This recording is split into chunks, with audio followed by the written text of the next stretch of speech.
welcome to meeting number 131 of the House of Commons Standing Committee on Foreign Affairs and International Development. Today's meeting is taking place in a hybrid format, and I'm told by the clerk that connectivity tests have been undertaken. I'd like to remind participants and members of the following.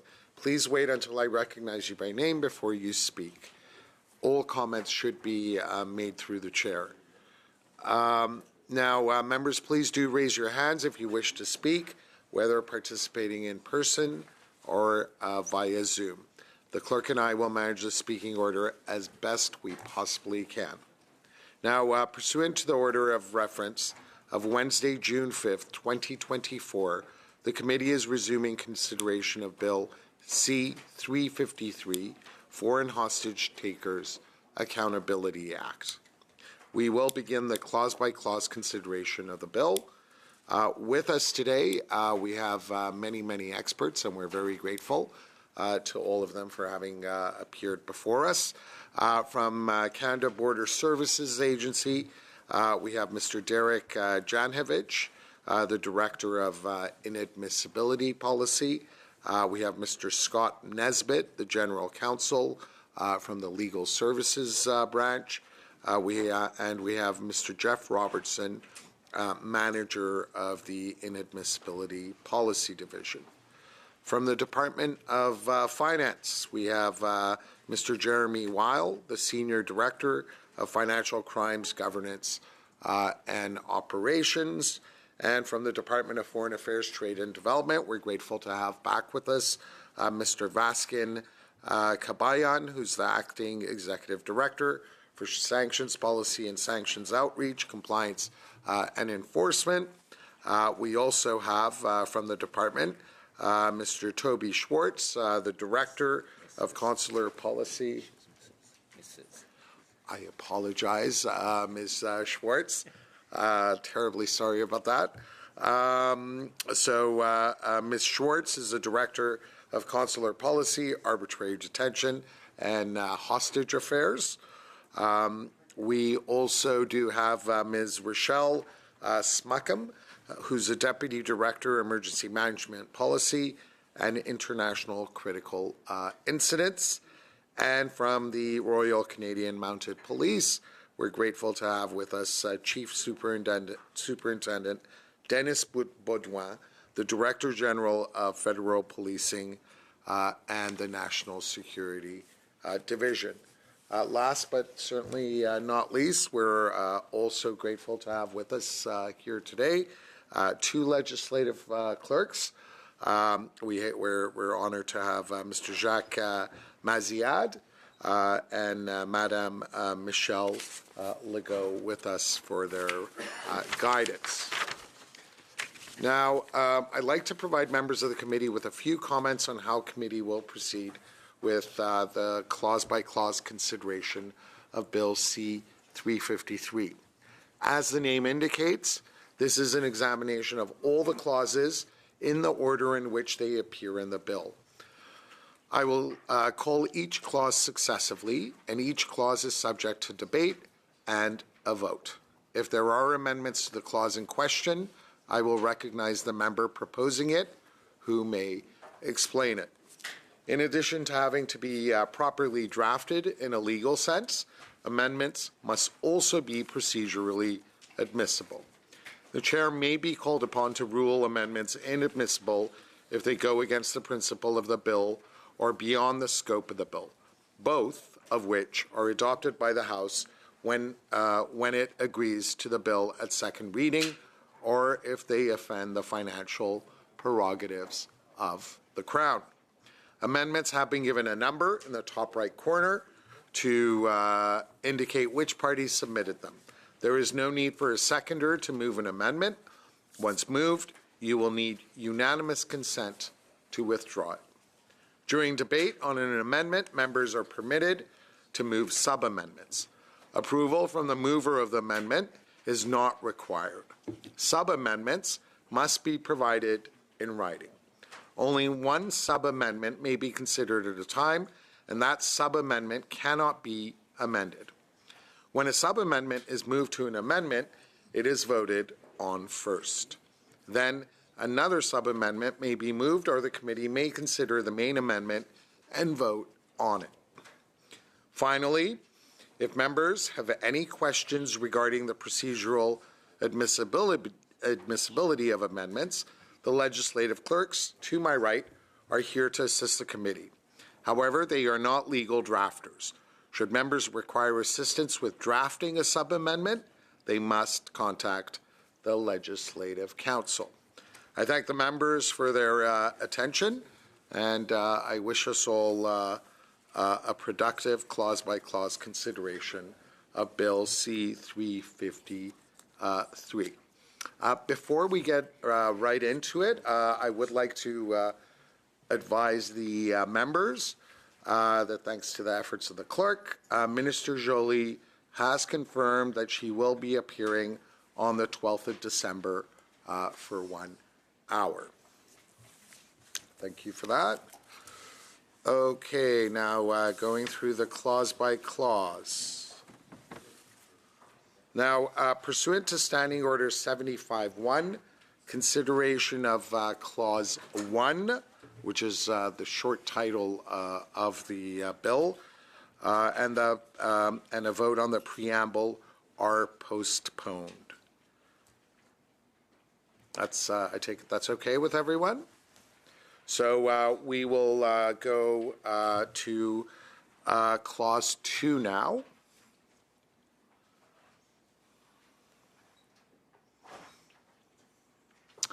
Shall Clause 2 carry? No. Nope. Okay. Do we want to do it on division or recorded division?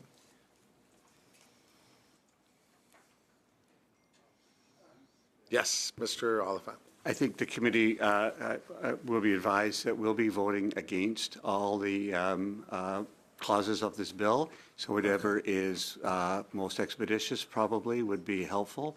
And so we're fine to go with a recorded division, or we're fine to go with on division unrecorded, if that's appropriate. Yes, Mr. Abeltave. Yeah, on the other hand, we will be voting for every clause of this. Every clause. Yes. Mr. Bergeron?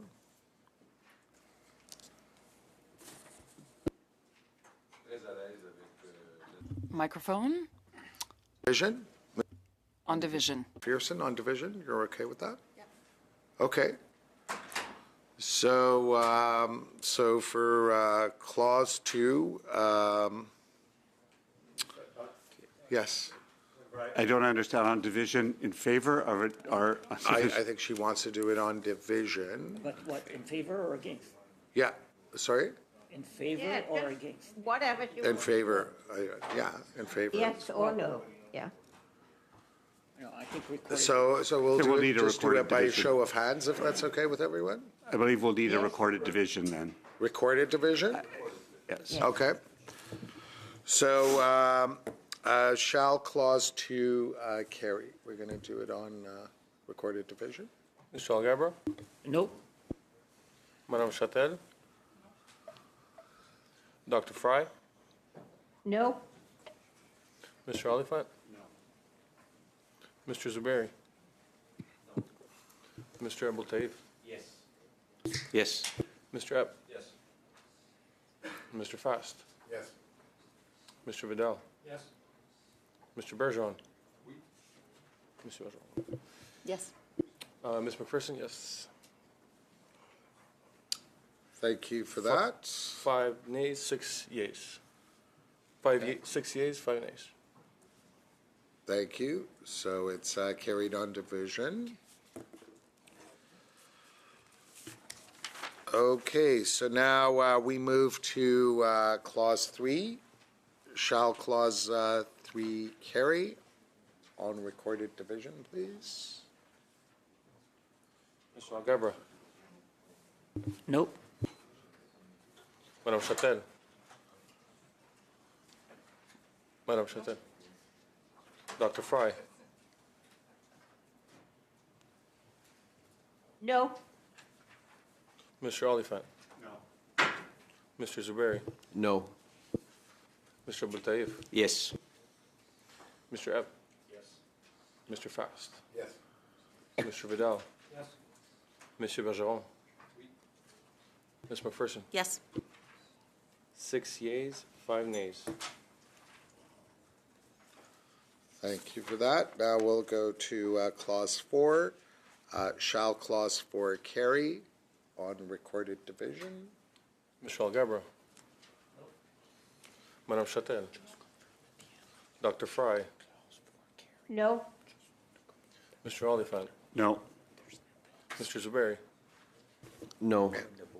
Mr. Abultaif. Yes. Absolutely. Mr. Epp. Yes. Mr. Fast. Yes. Mr. Vidal. Yes. Monsieur Bergeron.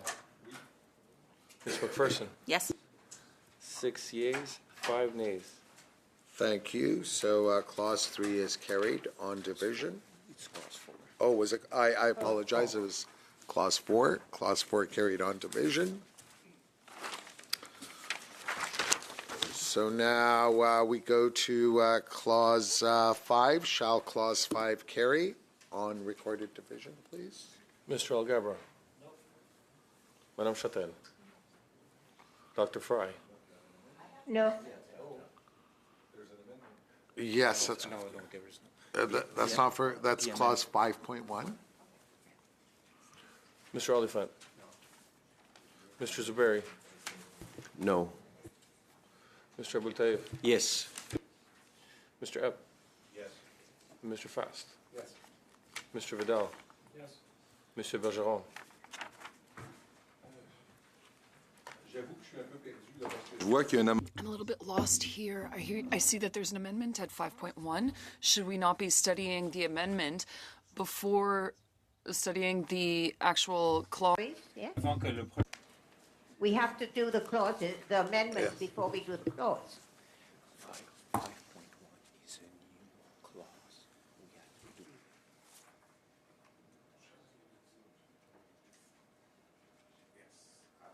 So I've been advised by the legislative clerk that 5.1 is entirely new. So first we had to do Clause 5 and then move to 5.1.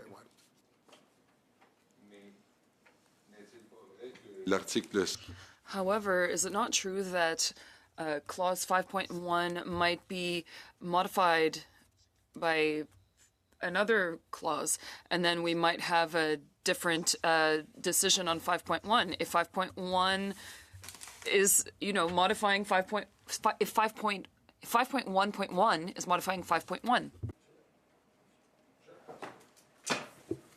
Thank you, Mr. Chair. Non, parce que 5.1... No, because 5.1 is a completely different clause. It will be related, but it is a completely different clause. The committee will vote on two different clauses, 5.1, and it's kind of like there was a clause 6 and clause 7.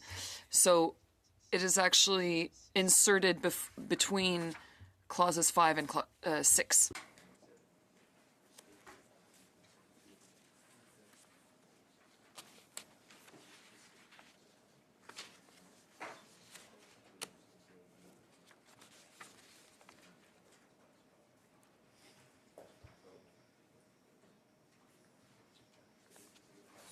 Okay. Monsieur Bergeron. Ms. McPherson. Yes. 6 yeas, 5 nays. Clause 5. Thank you for that. So Clause 5 is carried. We now go to Clause 5.1, and we go to Madam McPherson to move it. Thank you, Mr. Chair, and forgive me, I'm a little bit out of practice. Would you like me to read through the clause before I give you my rationale, or how would you like me to proceed? If you could read it and then follow that with your rationale, Okay. please. So that Bill C-353 be amended by adding after line 2 on page 6 the following new clause. 5.11, any order or regulation made under subsection 5.1 must be evidence-based and outline the rationale for determining that a foreign national, foreign state, or foreign entity has acted as described in subsection 5.2 and must be redacted to remove any classified or sensitive information. 2, before making an order or regulation under subsection 5.1, the governor and council must implement robust identity verification measures, including the verification of date of birth, place of birth, and national identification number of foreign nationals to prevent the wrongful inclusion of a foreign national, foreign state, or foreign entity in an order or regulation. Number 3, any order or regulation made under subsection 5.1 or 5.1 is subject to judicial review to ensure compliance with Canadian law, the Canadian Charter of Rights and Freedoms, and Canada's international obligations. Now, the reason that we have brought forward this amendment is that we are actively trying to prevent individuals from being unfairly designated as foreign national, being unfairly designated as somebody that would be subject to sanctions. So this would require the government to use a more robust identity verification process, relying on multiple data points, like date of birth and place of birth, national identification, and name spelling to confirm someone's identity. Under the current language, there is a risk that someone could be targeted because their name or partial details match those of someone else. We have seen this, and this is a particular concern, which is acute for individuals from certain racial, ethnic, or religious communities where names may be more likely to overlap or be transliterated inconsistently. You know, there is within this legislation real danger of racial or religious profiling, disproportionately affecting those with ethnic or religious significant names. And we did hear testimony from Chief Superintendent Dennis Bendois, who's here today with us, highlighting the critical gaps in the bill that could lead to systematic bias. He emphasized the broad discretionary powers granted to the Minister of Foreign Affairs without clear safeguards against profiling, and the risks of misidentifying and unfairly targeting individuals. Thank you very much for that, Madam McPherson. Mr. Abel-Taif, and then we'll go to Mr. Bergeron. Thank you, Chair. Happy to support this, subject to one small, tiny amendment under line 2, line 4 under paragraph 2, to replace the word including by which may include. If Madam McPherson accepts that, we will be happy to support this. Sorry, from my understanding, and I just want to get some clarity on that, by adding in the paragraph 2, may include instead of including? Yeah, replace including by which may include. So that would make it a much less strong change, because it would mean that it would be optional whether or not that was included. And the whole point of this is that it is not optional, and that we need to have more than one data point to protect individuals from being falsely accused. So I would not accept that change. Sorry. First, I have to go to Mr. Bergeron. J'ai deux questions pour point of Madame order. McPherson. Yes. I just want to clarify whether that was a sub-amendment or not, because it was presented sort of as a sub-amendment. We don't have such thing as consent of the mover of an amendment to adopt it in committee. So under the standing orders, it would have to have been a sub-amendment, because we can't simply turn to a mover to suggest that they agree and then it would be okay. We don't, that is not parliamentary procedure. So I just need clarification. If it was a sub-amendment, then we should vote on it. And if it's withdrawn, if it was not a sub-amendment, if it was being a conversation point, that's a little different. So it was clearly presented as a sub-amendment, but I didn't hear the chair refer to it as a sub-amendment. Mr. Abel-Taif, was that a sub-amendment? It is a sub-amendment. And I just had to ask the presenter if she agreed in agreement to it before we put it, or before I table. You don't have to. You don't have to. I'm asking the chair. Fair? Okay. So, and you're not withdrawing it at this point, correct? Mr. Abel-Taif? You have no intention to withdraw it, correct? No? No. Okay. Mr. Bergeron, are you speaking to the sub-amendment? Ben, d'abord, par rapport au sous-amendement, moi, j'avais compris. With regards to the sub-amendment, I had understood that Ms. McPherson was just expressing her disagreement with the sub-amendment, which is totally fine. When we get to the actual amendment, I'll have two questions for Ms. McPherson. Okay. Yes, Mr. App. Sub-amendment, and I believe it is being emailed in as per process. The rationale is that with absolutely requiring every single one of those identifiers, it would be virtually impossible to impose any sanctions. And I guess I would invite our officials to comment on that. I hear where Ms. McPherson's coming from as far as trying to make sure there's enough safeguards, that's so we aren't misidentifying.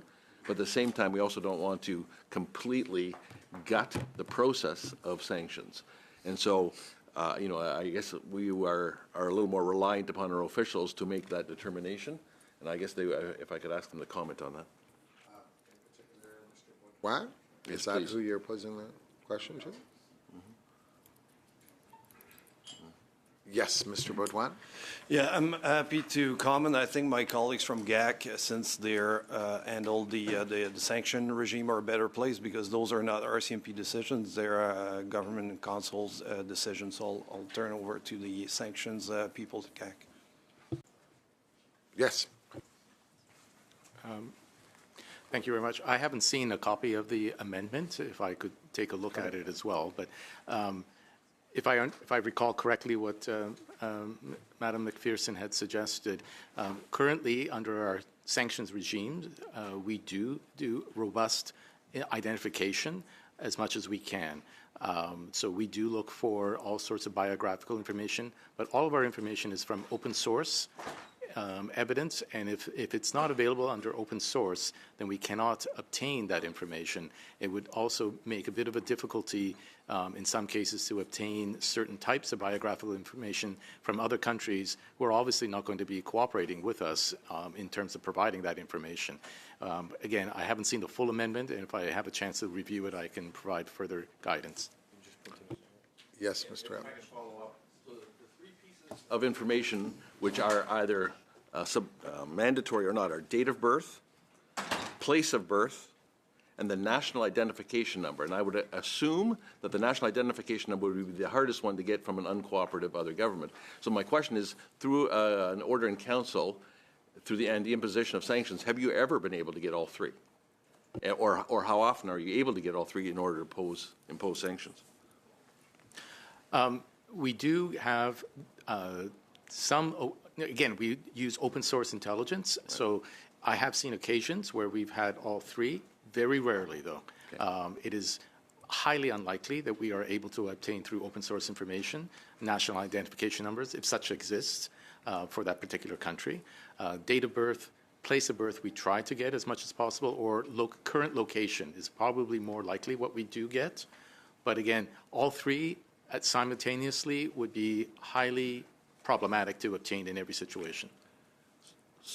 So if that becomes mandatory under this clause, imposing sanctions virtually becomes impossible, if I'm hearing you correctly, other than in rare cases where you're able to get that. So it makes the amendment as written right now, without the sub-amendment, almost impossible to impose sanctions.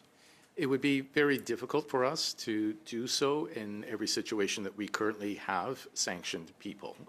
Again, without particulars of any situation, I can't comment on that beyond. Thank you, Mr. Chair. So I would speak against the sub-amendment. I will be speaking against the amendment as well.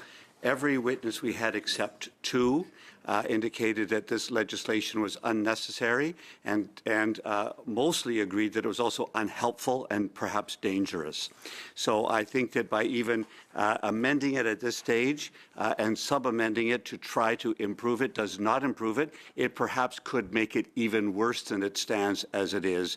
So we will be voting against the sub-amendment, and then subsequently, if it's amended or not, we'll be voting against the amendment based on the witness testimony we heard from all of the witnesses except two who we believe were actually not very helpful witnesses, but all of the expert witnesses said that a legislative solution to these issues were not helpful. And in fact, could pose more dangers to the system. Thank you. So you're giving that to everyone?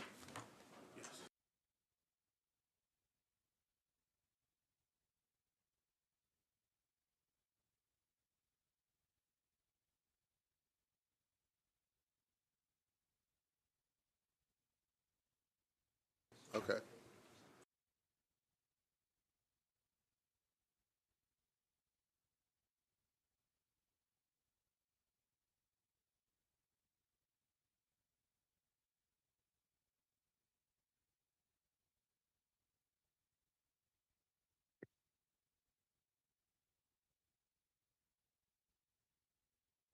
All our witnesses have a copy. Did anyone have anything further to add to the question posed by Mr. App?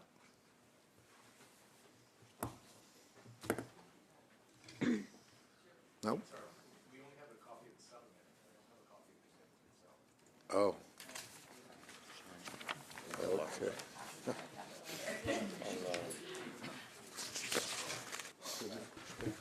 A point of order. Could I ensure that the witnesses who are here to help our committee have a copy of the things we received? I believe the clerk should send them to expert witnesses who are coming to help us. So we have these NDP 1, NDP 2, NDP 3, and NDP 4 for amendments, which I think should have been sent to the officials for them to be helpful for us today. I am happy to give my copy. So you're just doing the amendment right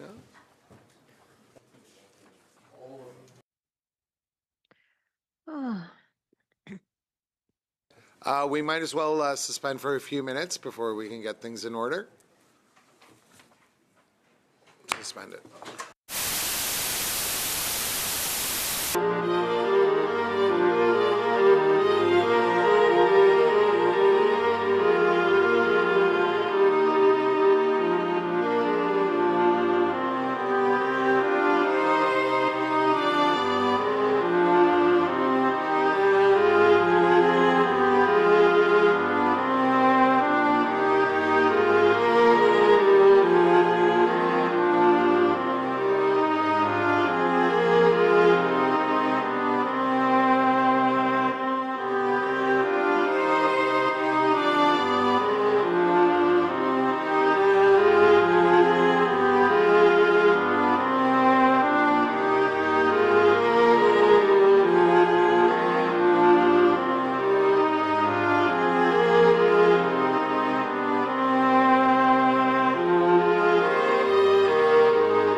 Okay, we will now resume. I hope everyone's had has received a copy of the amendments that have been the sub. Well, they received copies of the amendments and had a chance to review them. Okay, so any interventions on the sub-amendment? No? Okay. Let's put the sub-amendment to a vote on recorded division, please. Yes. Mr. Algabra. Madame Chatel. Dr. Fry. No. Mr. Oliphant. No. Mr. Zuberi. No. Mr. Abultaif. Yes. Mr. Epp. Yes. Mr. Fast. Yes. Mr. Vidal. Yes. Monsieur Bergeron. No. Ms. McPherson. 4 yeas, 7 nays, 6 nays, 7 nays, pardon me. Okay, so the sub-amendment is defeated. Now we go to the amendment itself. On recorded division, please. Oh, I think we have a... Yes, Mr. Bergeron. Oui, Monsieur le Président, j'ai deux. Mr. Chair, I have two questions for Ms. McPherson. I believe that there's a second series of amendments for clause 5.1.1. What are her intentions with regards to that second series of amendments? Second question. One of the goals of the first amendment, which is currently being debated is to have a legal process in place. However, it's in Clause 8, it's already mentioned. So how would this legal process at 5.1.3 be different from the legal process mentioned in Clause 8? Thank you, Mr. Chair. Thank you to my colleague for the question. So first of all, we have the second clause, and we will not be moving our second clause. It's very similar to the Second Amendment. It's very similar to the amendment that we have moved, and so if this doesn't pass, we won't move the second one. Either way, I don't think we will be moving the second one. In terms of his questions, the level of responsibility within the clause that we've brought forward is, I think, is the key here. And so this level where we need multiple checkpoints to ensure that the identity is accurate is our goal of this amendment. And we think that this makes the bill much stronger because it ensures that no one is harmed by being misidentified. And you know, I think we've heard from the testimony of the experts that it is a difficult process. I think all of us as Canadians should agree that it should be a very difficult process to ensure that identity is accurate. Explanations. Now no questions? Okay, so now we will go on to a vote on the amendment on recorded division, please. Yes. Mr. Alghabra? No. Madame Chatel? Dr. Fry? No. Mr. Oliphant? No. Mr. Zuberi? No. Mr. Abou Taif? No. Mr. Epp? No. Mr. Fast? No. Mr. Vidal? No. Monsieur Bergeron? Ms. McPherson? Yes. 7 yeas, 4 nays. Pardon me. 2 yeas, 9 nays. Two yeas, 9 nays. So the amendment is defeated. Just to be clear, Madam McPherson, did you want to move the second amendment? Okay. Thank you for that. So now we go to Clause 6.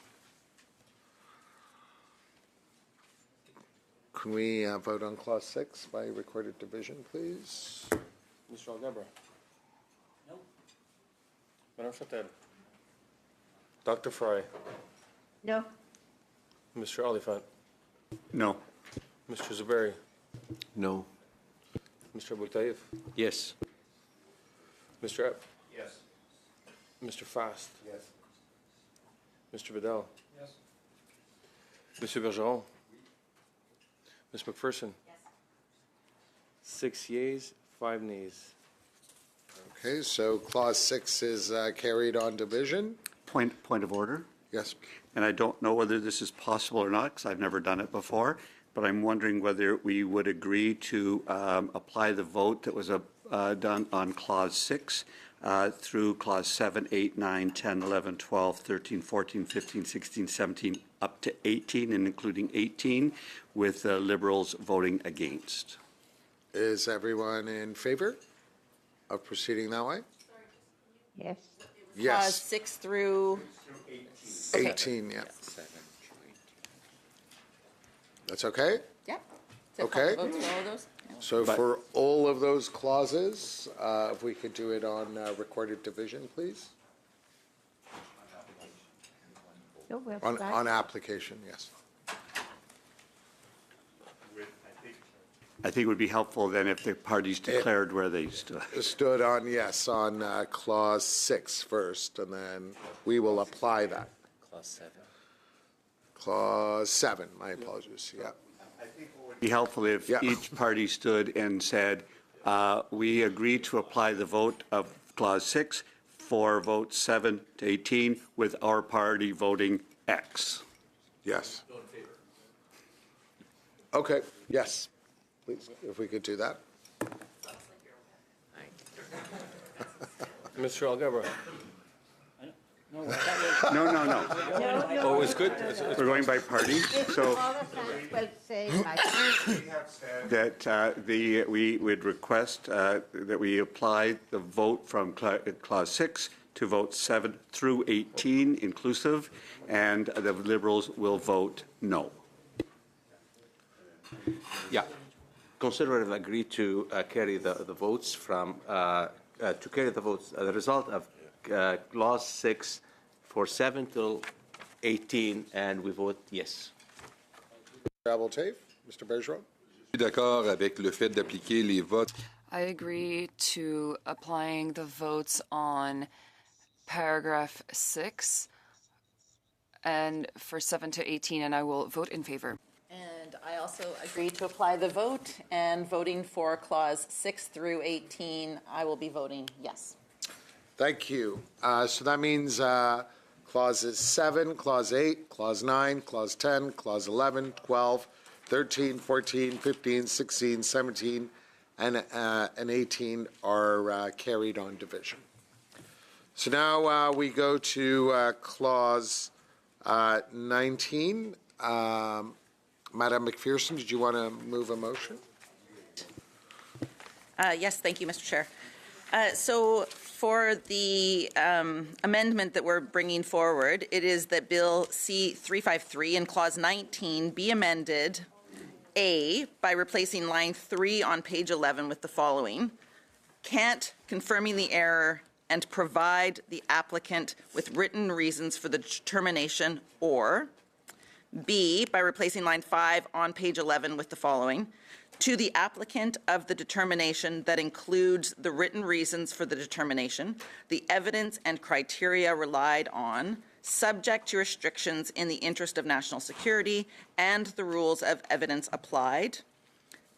3, the applicant has the right to request from a court of competent jurisdiction a review of the minister's determination within 30 days of receiving the notice under paragraph 2B.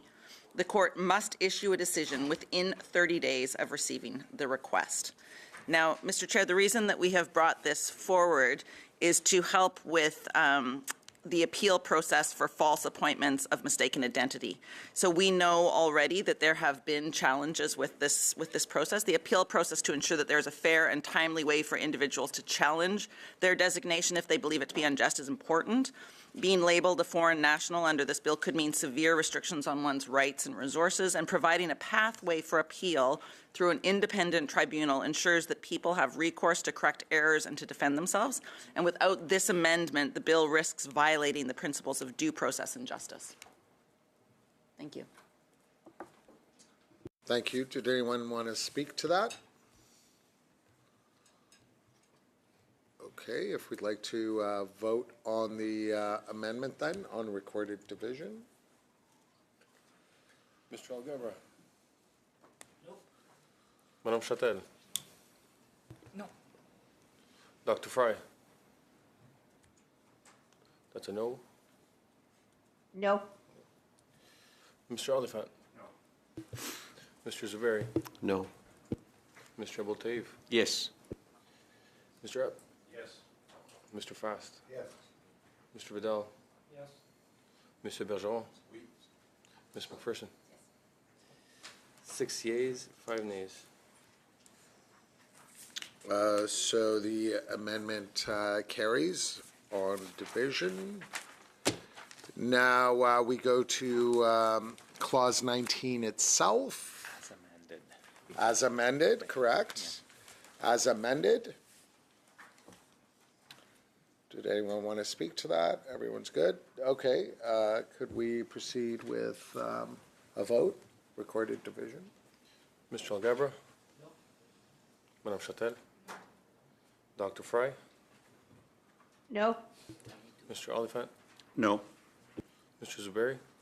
No. Mr. Abel-Tafe? Yes. Mr. Epp? Yes. Mr. Fast? Yes. Mr. Vidal? Yes. Mr. Bergeron? Oui. Ms. McPherson? 6 yeas, 5 nays. Thank you. So Clause 19 carries as amended. As amended, yes, correct. So we now go to Clause 20. So can we go to recorded division, please? Mr. Algebra. Madame Chatel. Dr. Fry. That's a no.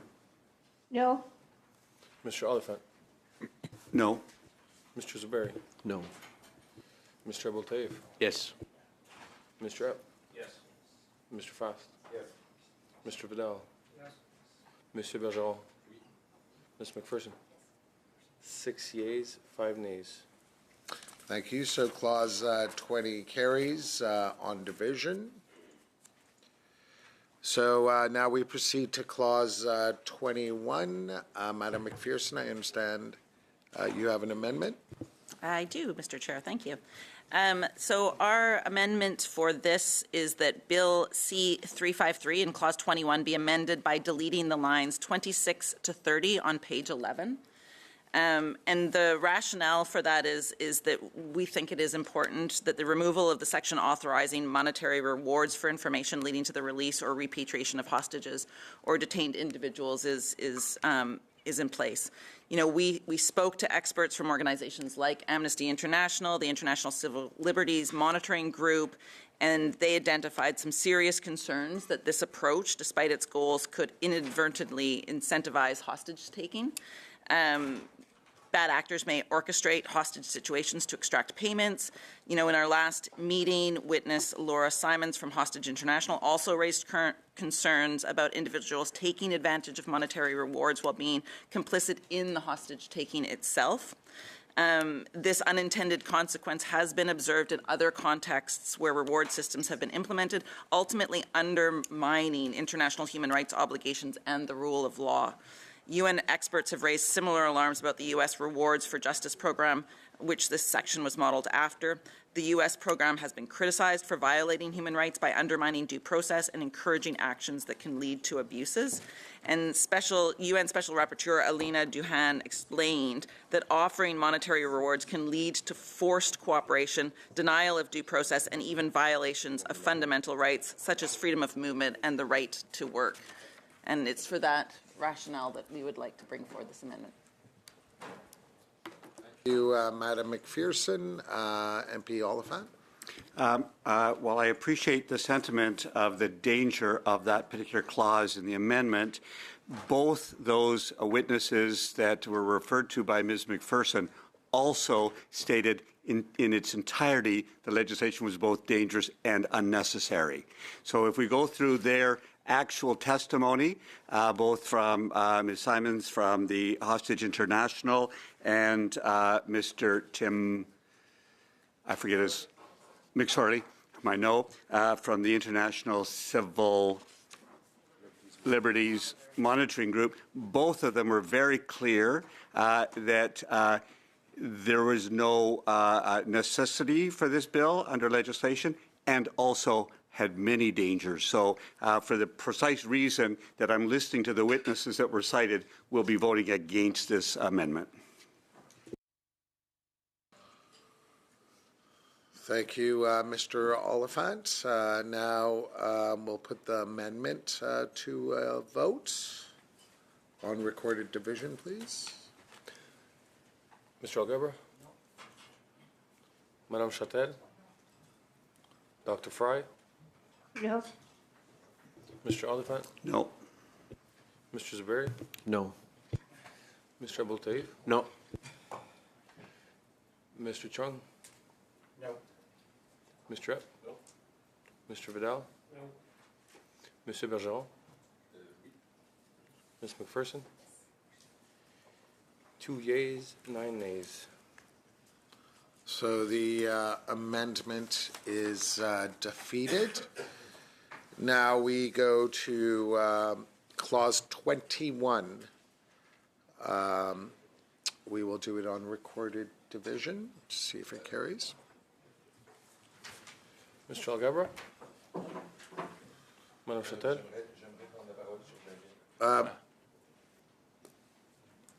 Sure, Mr. Bergeron. Monsieur le Président, Mr. Chair, I think it's important to flag that all of the votes that all of my voting up to now will hopefully send a message to the government. The message is that things are not moving along smoothly, especially in regards to how we are handling hostage taking. I'd like to congratulate and thank Ms. Lantzman for drawing the House's attention to this issue and for sparking a debate that is very welcome and healthy. However, I share Mr. Oliphant's point of view. The bill is complex. The bill has many gaps in it.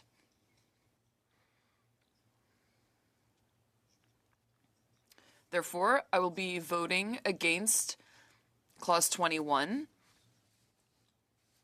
as it is written. There are probably other provisions I will be voting against depending on the votes on amendments. However, I want it to be well understood that even if Ms. Lantzman's bill might not be adopted by this committee, it is imperative that the government understands the message that opposition groups are sending it. I think it is important to remind the government that the opposition groups represent the majority of the government, of the population. No matter what happens, I'd like the government to understand that things cannot just go on as they have been going. Changes need to be made, and we need to consider how things have been brought up by Ms. Landsman, by some of our witnesses, and by colleagues who have expressed themselves and intervened throughout the study of this bill, be it here in this committee or at the House. Thank you. Thank you, Mr. Bergeron. So now we revert back to voting. Mr. Alghabra has voted on Clause 21. If we could continue with that, do the roll call. Madame Chatel? Mr. Oliphant hasn't voted yet. He's next. Oh, is he? After Dr. Okay. Fry. Oh, sorry. Dr. Fry? No. Mr. Oliphant? No. Mr. Zuberi? No. Mr. Abultaif? Yes. Mr. Chung? Yes. Mr. Epp? Yes. Mr. Vidal? Yes. Monsieur Bergeron? No. Ms. McPherson? So 4 yeas, 7 nays. So Clause 21 does not carry and is defeated. If we can now proceed to Clause 22, shall it carry on recorded division, please? Mr. Alghabra? No. Madame Chatel? Dr. Fry? No. Mr. Oliphant? No. Mr. Zuberi? No. Mr. Abultaif? Yes. Mr. Chung? Yes. Mr. Epp? Yes. Mr. Vidal? Yes. Monsieur Bergeron? Ms. McPherson? Yes. 6 yeas, 5 nays.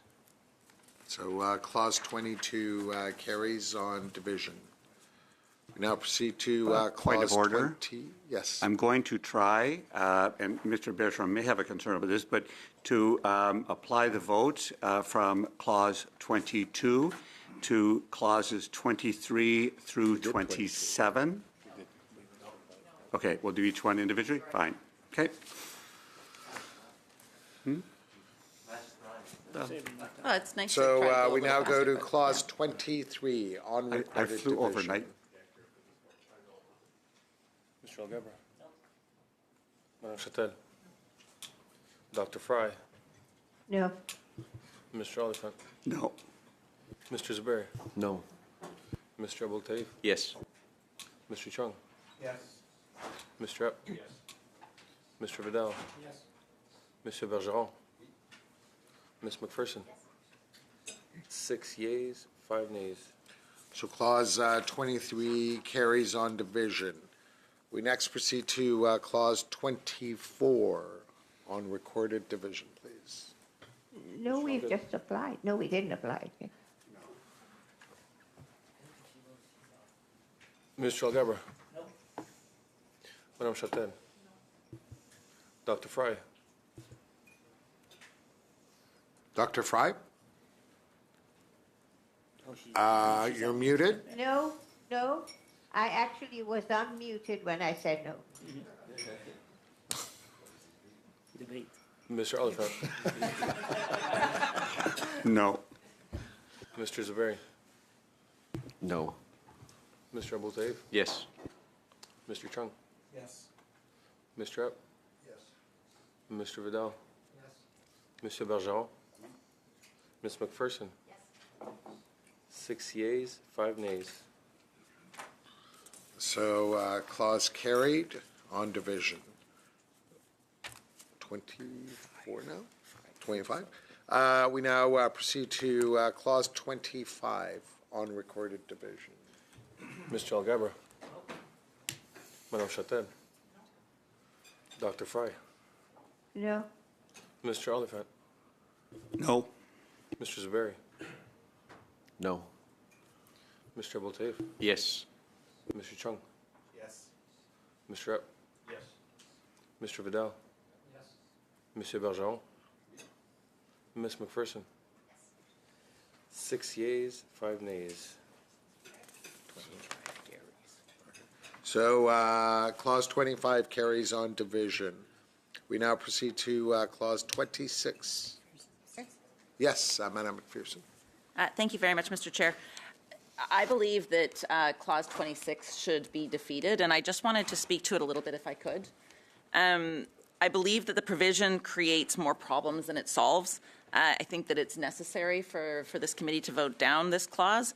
I don't agree with offering permanent residency as an incentive for sharing information with the government. I think it creates a dangerous precedent and that there are serious concerns about its potential to encourage false or unreliable claims.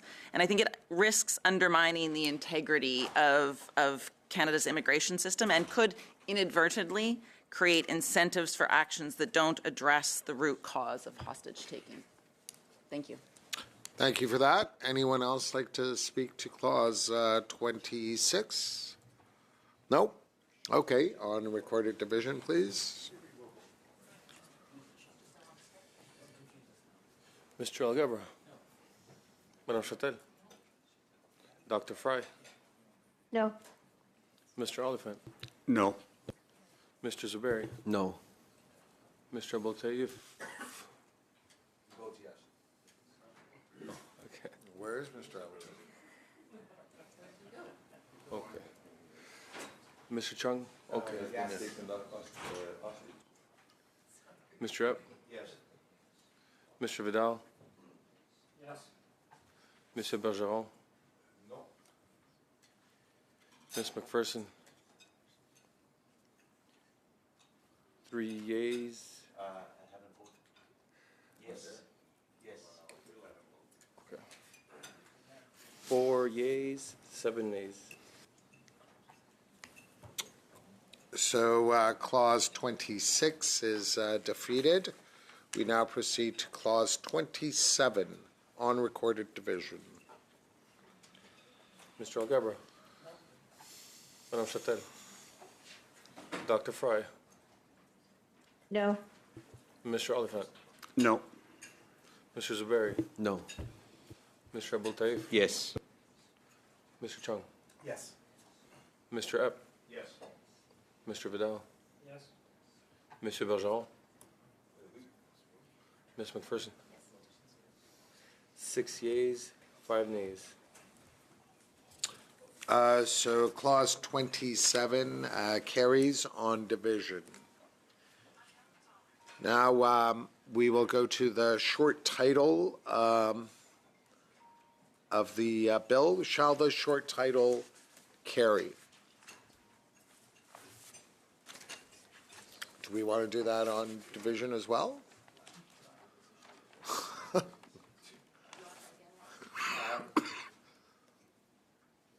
Be petty to vote against the next three. The bill is a seriously flawed bill. However, the title and the preamble and the title, we don't care about. So if you want to accept them on division, we'll accept those three on division. You want to, On division. on division? Okay. On division? Oh, it's adopted on division? Everyone, okay. Thank you. So 27, short title, preamble, and title. So, so they're all carried on division. Now, shall the bill as amended carry? On recorded division, please. Mr. Alghabra. Madame Châtel. Dr. Fry. No? Mr. Oliphant. No. Mr. Zuberi. No. Mr. Abultaif. Yes. Mr. Chung. Yes. Mr. Epp. Yes. Mr. Vidal. Yes. Mr. Bergeron. No. Ms. McPherson. 4 yeas, 7 nays. Okay. So now, shall the chair report?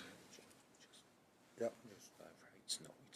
It's a no, yes, it's a no, as was indicated. Now, shall the chair report the bill as amended to the House? Point of order. Yes. And I have sought clarity from the legislative clerk on this, and I think what we will be proposing is that we will be voting no on the bill carrying, and we will be voting no that the chair should report the bill to the House, and no on it reprinted. However, we will then be presenting a motion with respect under Standing Order 97.1 that we make a report to the House regarding our consideration of the bill. So I just wanted to clarify with the legislative clerk that we can do what I'm saying. And I can go through the process of Standing Order 97.1, and I have a motion related to 97.1, but I wanted to make sure that I am clear that we could still do those three votes, and they could pass or could fail. I think they may fail. But then we could then do a procedural, or a motion that the committee recommend the House do not proceed further, and that would trigger an automatic concurrence debate in the House.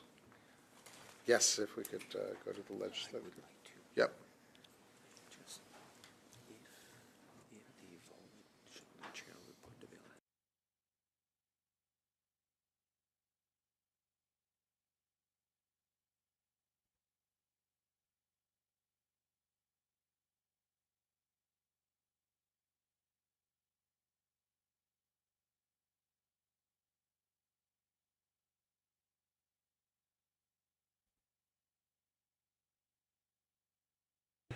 Thank you, Mr. Chair.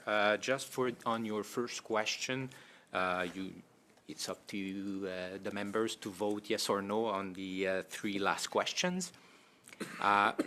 If that's what I was explaining to giving the information to the chair, if the committee votes no on the question, shall the chair report the bill as amended to the House? If it's a no, the chair cannot report back to the House the bill as voted. It means that the bill will be deemed reported back to the House without amendments. It means that all the amendments that the committee adopted so far will not be reported back to the House because you don't give the chair the authority to table the report in the House. Your last question, and correct me if I'm wrong, yes, you can move a motion after, according to 97.1, telling the House not to proceed further with this bill.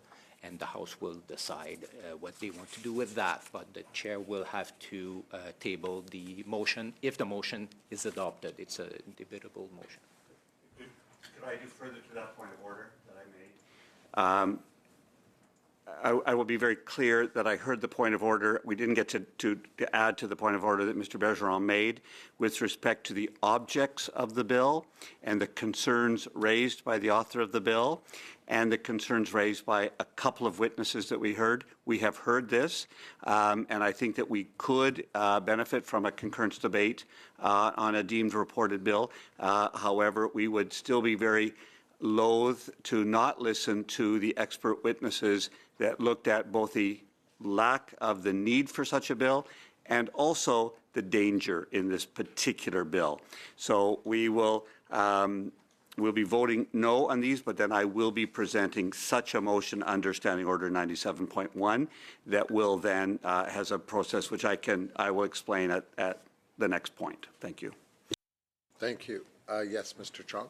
If the legislative clerk could clarify to the committee how this committee under 97.1 would report to the House a report not to proceed further with the bill and giving reasons therefore. My question is, Standing Order 97.1 says the committee has the must either report the bill to the House, amended or unamended, or report to the House a recommendation not to proceed further with the bill and giving the reasons therefore. So for that second option, what is the procedure by which to accomplish that under 97.1? The committee has to debate the motion. If Mr. Oliphant wants to move the motion and you debate it, and if it's adopted, the motion. Okay, so in other words, what Mr. Oliphant is proposing would lead to the following process. We would negative the question, shall the chair report the bill to the House? It's completely separate process. Okay. You finish the bill, the three questions. Okay, so the report then is to the House that the bill not be proceeded in with any further and giving the reasons therefore is not accomplished by adopting the motion, shall the chair report the bill to the House? Yeah, absolutely. You can report the bill as adopted first, and second, you can have the motion asking the House not to proceed further with.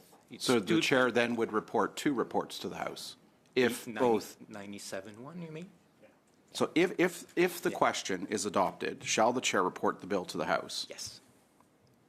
The chair will report that to the House. Yes. And then there would be a second report to the House under what Mr. Oliphant is proposing. Yes. Is that correct? Yes. Okay, thank you. Correct. Yes, Mr. Bergeron.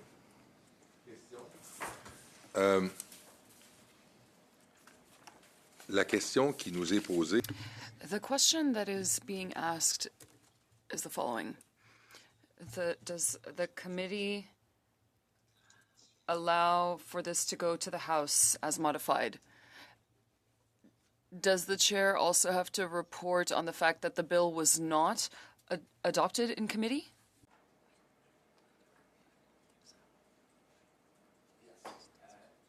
Cette question-là n'est That question is not included in the final report. The chair will report back on the amendments that were adopted and passed and the rejected clauses. That's the only thing that the chair reports on at the House.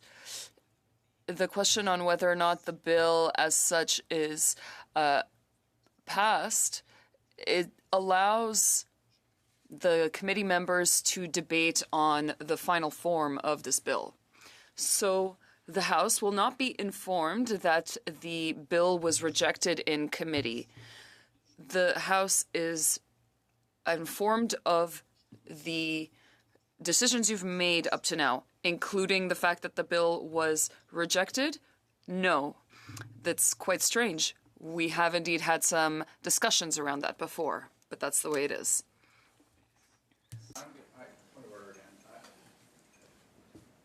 I just want a clarification that you can make 2 reports to the House, which, if you read the standing order, suggests that you cannot, Mr. Chair. Because the standing order says either the chair reports the bill back to the House, amended or unamended, or the chair reports that the committee will not, recommends the House not proceed further with the bill and provides the reason therefore. Like it's not both. You can't do both. So.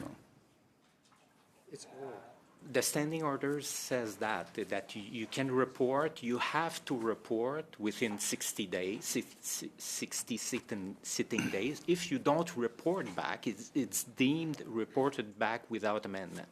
This is the rule. If the committee doesn't agree with the bill itself, and as Mr. Oliphant says, we put in bracket, we don't like the bill, he can move a motion saying to the House, we don't like this bill, if it's adopted by the committee. You can do that. You can report back to the committee with all your decisions, but at the same time, you can say the committee.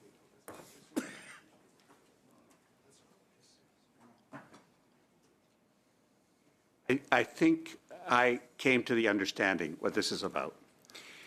And the theory, or the theory and practice is only the House can ultimately deem a bill and its final form.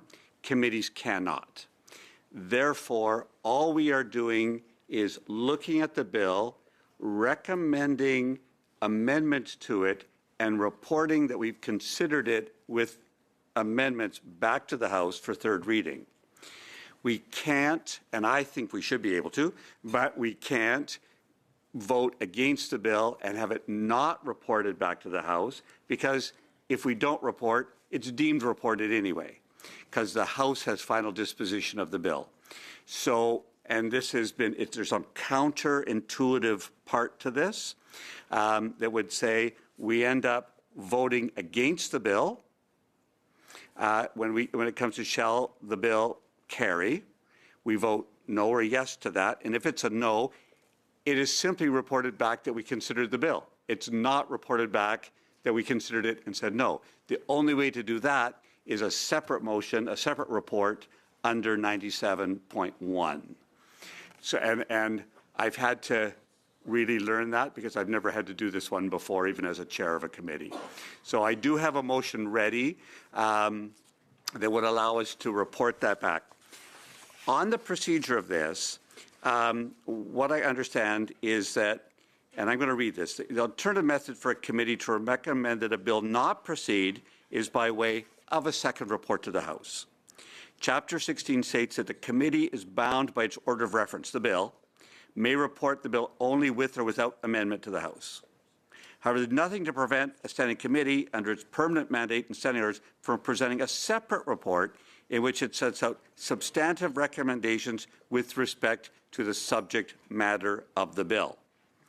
So on a number of occasions, a committee has presented a report to the House either recommending that a bill be withdrawn or informing the House that the committee has agreed that the bill not be further proceeded with.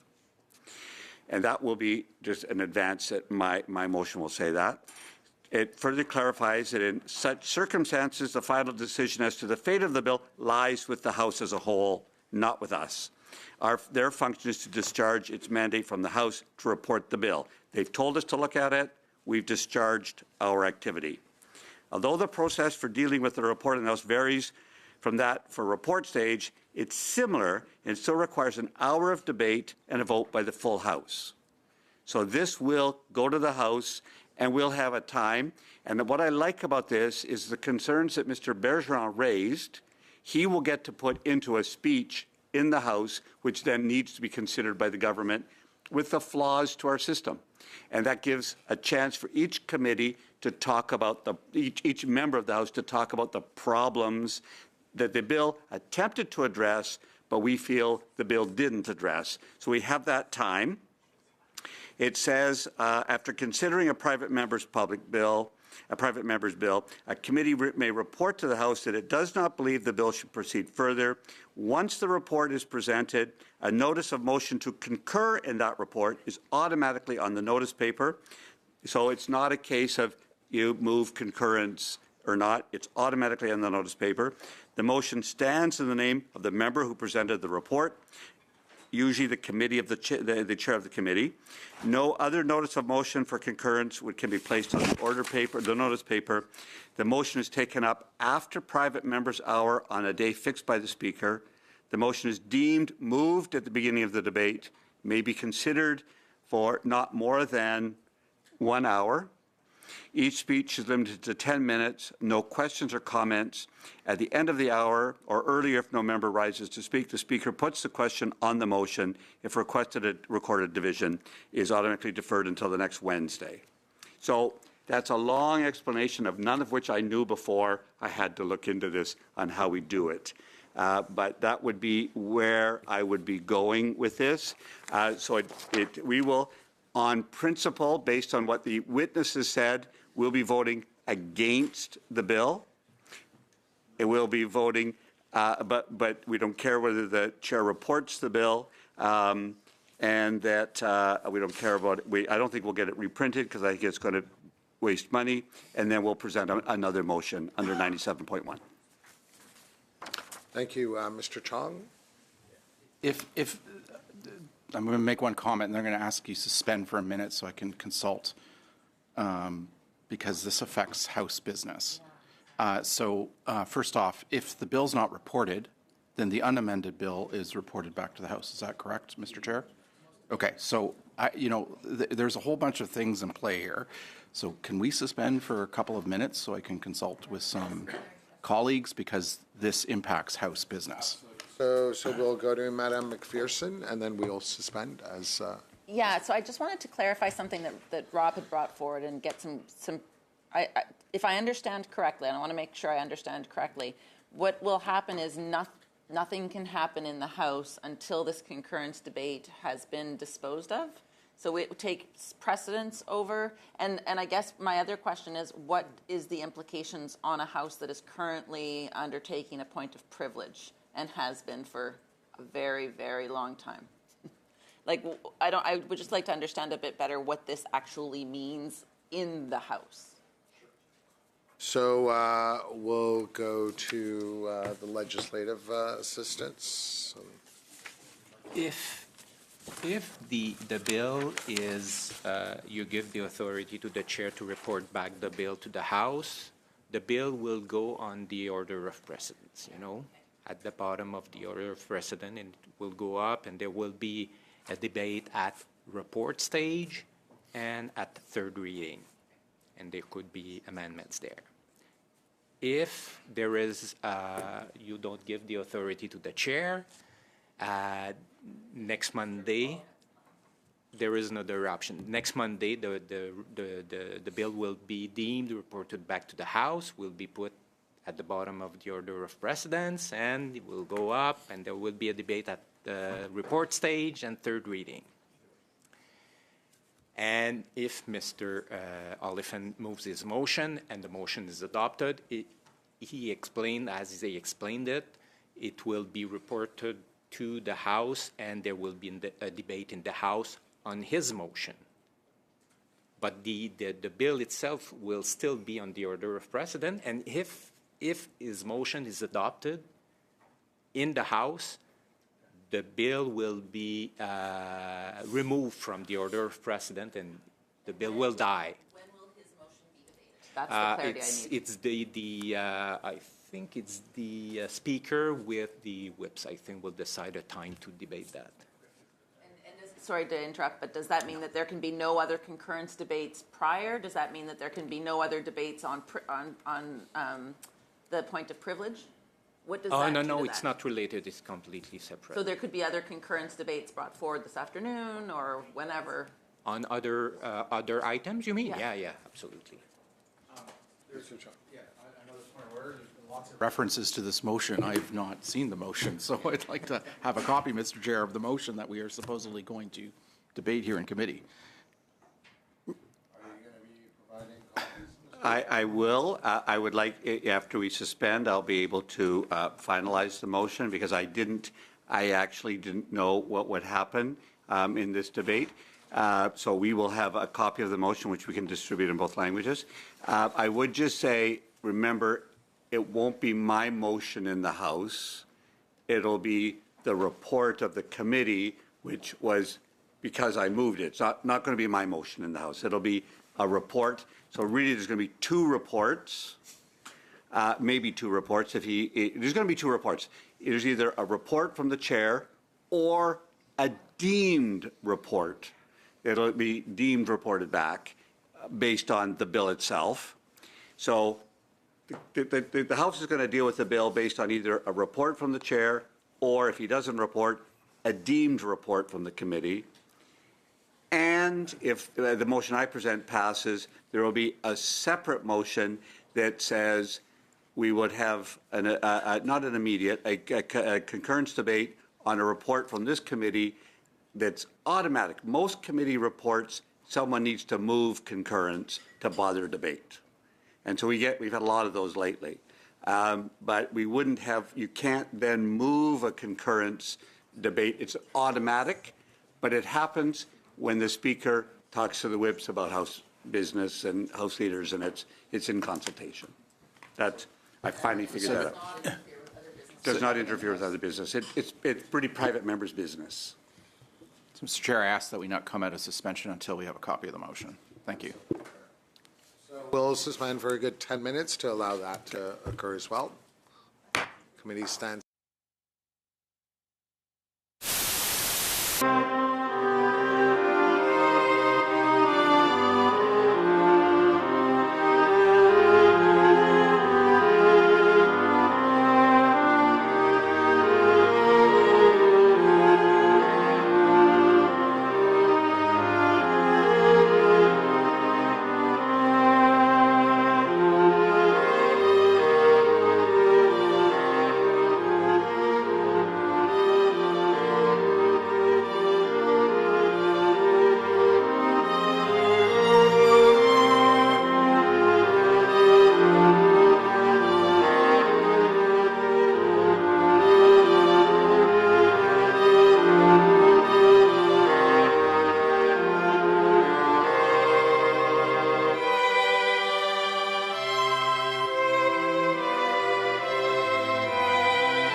just turn to the legislative clerk, who, in his infinite wisdom, has further insights to share with us. Mr. Legislative Clerk. Thank you, Mr. Chair. I was, during the suspension, I was reading in the book page 1159 and 1160. It's the chapter concerning recommendation not to proceed further with the bill. And I just want to bring to the attention of the committee, it says if the committee reports on the motion 97.1, it may happen that the committee present its report on 97.1 prior to the expiry of the 60 sitting day limit. This is the case. But the House does not make a final decision on the committee's recommendation until after this deadline has passed. It says further, since the committee has met the requirement of the standing order by presenting a report, 97.1, the bill is not deemed reported back to the House. Instead, the bill remains with the committee until the House comes to a final decision on the committee's recommendation that the bill not proceed further. I just wanted to bring that to the committee for the consideration. Yes, of course. So what that means, forgive me for not being so great on some of these things, but for what that means is that we would then have to go, it would go to the House, we'd have a concurrence debate, and it would then have to be voted, the concurrence debate would have to be voted upon, and if that was voted to support it, then the bill would then come back to the 1 hour, the 2 hours of debate in the House. That, and then we'll go to Mr. Chen. So as I understand it, we make one report to the House under 97.1. We either report the bill, amended or unamended, back to the House. So the bill's been amended. It's been essentially nullified.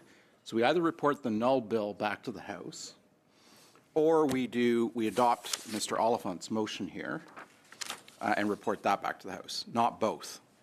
Is that correct? Yes, so that's what I suspected because it says or. So what that means is if we adopt this motion, that Mr. Oliphant has presented, then there will be no bill reported back to the House. The bill will remain here in committee.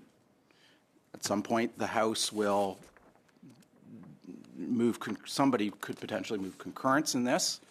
The House will have a debate on it and either adopt the motion or negative the motion. If the House adopts the motion, then this bill in committee, I assume, is dissolved, and then we move on. And it has the added benefit for the government, I would say, that instead of having to wait 30 or so parliamentary days on the calendar to wait for the private member's business to calendar to move, allowing for the government to give its explanation as to why it negatived the bill. The government could do so at a much earlier opportunity using the moving of concurrence in this report. That would be this motion. Is that correct, Mr. Chair? Yes, as I understand, that's correct. Thank you for your prescience and your interpretive skills. Point of order. Mr. Chong.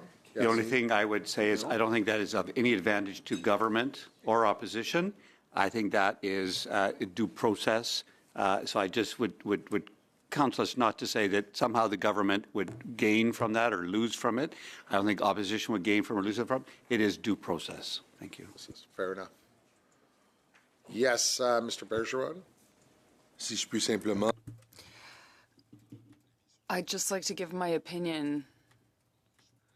We have the choice of sending the bill to the House and it will get defeated, or to express through Mr. Oliphant's motion the concerns that we have towards this bill that were expressed by members of this committee and some witnesses. We can, in that way, pressure or ask the government to do a follow-up. And the general message, in my opinion, should be that things need to change. They cannot continue as they are. And we would hope that the government would take notice.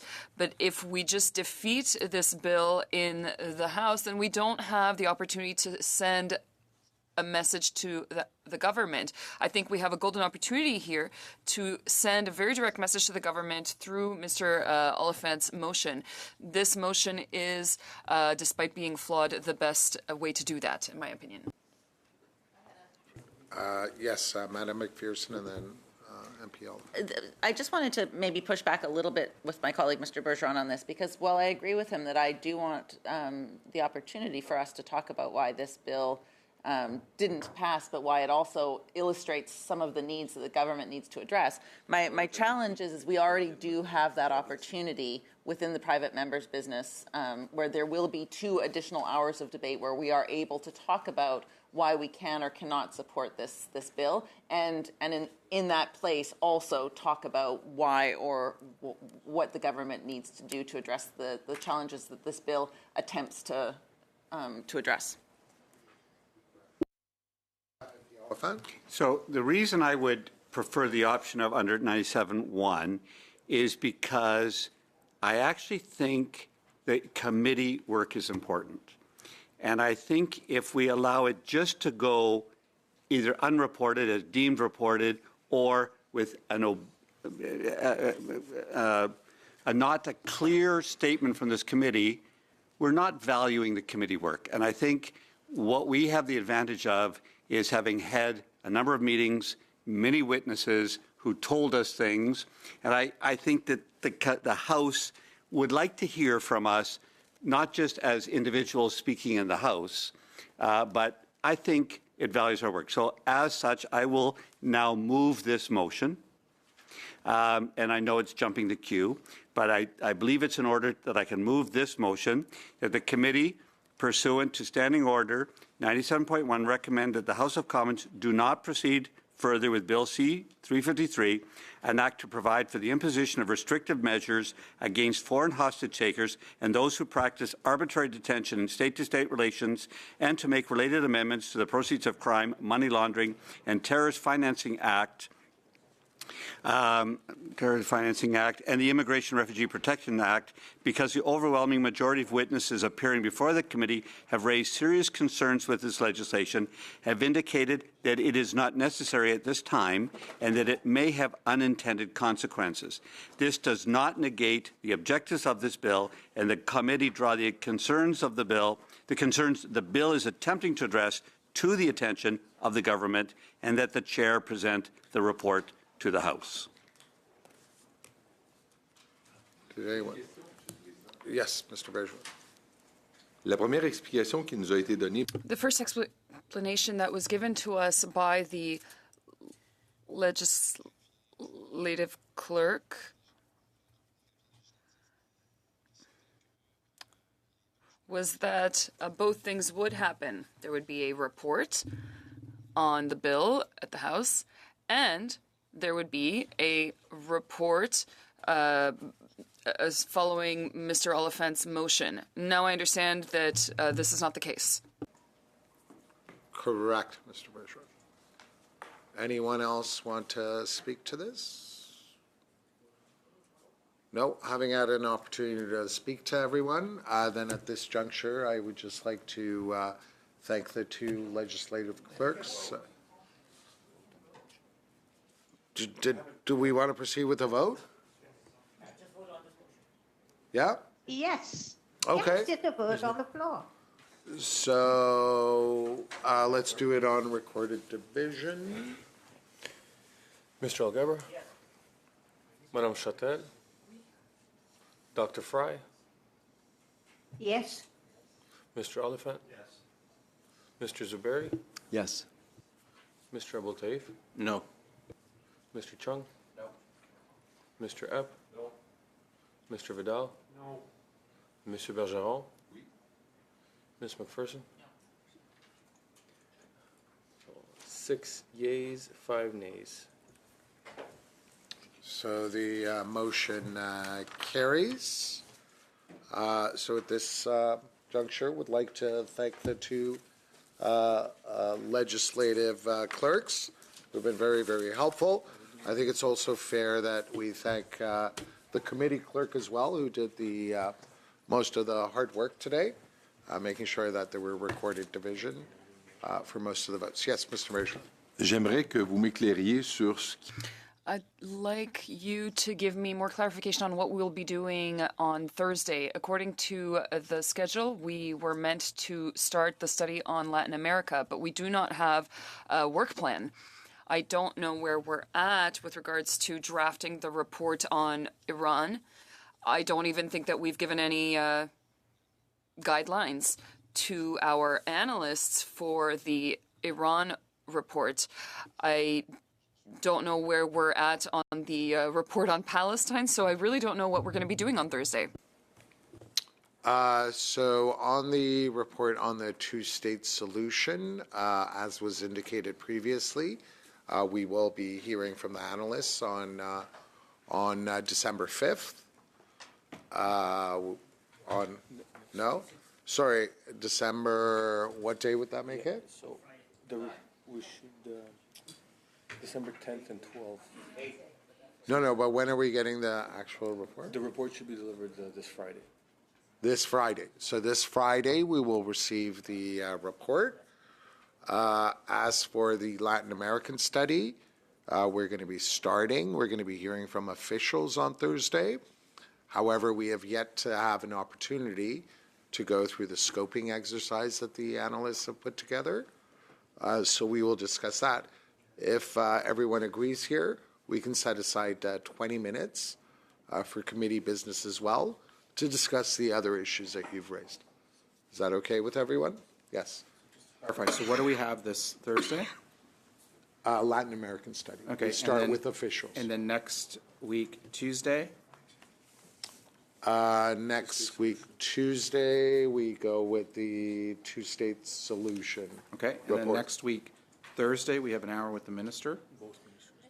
Oh, so Now 2 hours. it's just been updated. We've just heard that the second minister will also be showing up next Thursday as well. Okay, so so what is the 2 hours going to be taken up with? The Thursday? Yeah. Or the Thursday? The two ministers, second hour we can do the report as originally planned. So the first hour, as originally planned, we can do the two ministers, and then the second hour we can do the report. I would like to have 2 hours with the ministers rather than 1 hour with two ministers. And at minimum, I would like to have an hour with the ministers, if that's all we're getting, and a second hour with departmental officials. Okay. Which we normally would do. Did they indicate how long they can stay? Okay, we have 1 hour with one minister and 1 hour with the other ministers? J'ai déjà demandé. I've already asked, and secondly, I asked for an hour with the minister and with the public servants. 1 hour with one minister, a second hour with a second minister. If that isn't available, then we have 1 hour with both ministers and a second hour with departmental officials. That other option, I Okay, well, But that's we need how to every have committee 1 hour works. with each minister. What we will undertake to do is to see if that is a possibility. Doesn't seem so, given what they have communicated to us. Second option is definitely available. Yes, the second option would be, but we'll endeavor I'll to go pick them do up. the It's 3 ideal minutes. situation, which is to split them up. Are we just doing the briefing? Okay. Or the supplementary estimates as well? Sorry? Are we just doing the briefing, or does the committee want to hear about the supplementary estimates as well? Are we just doing a briefing or supplementary as well? Correct? So I would like to also review the Yeah. estimates as part of Yes, this. so supplementary estimate. So is there anything more we have to do on this? Yes. Because we didn't complete it. But that's fine. Okay. Okay. All of that having been explained, this committee stands adjourned.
Aye.